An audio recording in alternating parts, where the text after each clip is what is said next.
I am the Tofu Golem. Please enjoy the video. You'll start by confirming the essentials. Your iPhone supports FaceTime and runs a current iOS.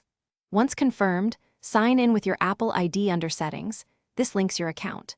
Then go directly to Settings FaceTime and toggle FaceTime on. If prompted, enter your Apple ID password to activate.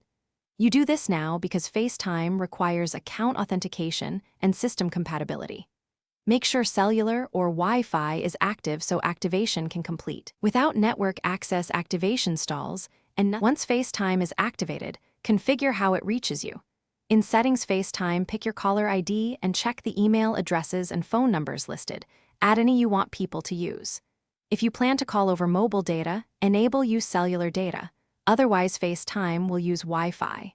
Also, open Settings Privacy to ensure camera and microphone permissions are on, because FaceTime needs both.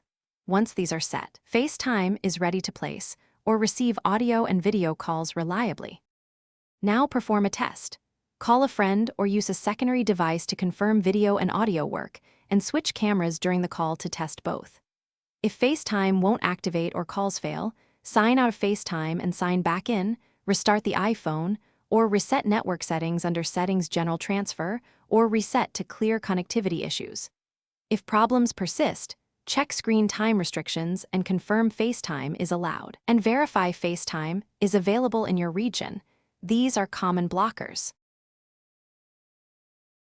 Thanks for watching. Consider subscribing if we helped you today.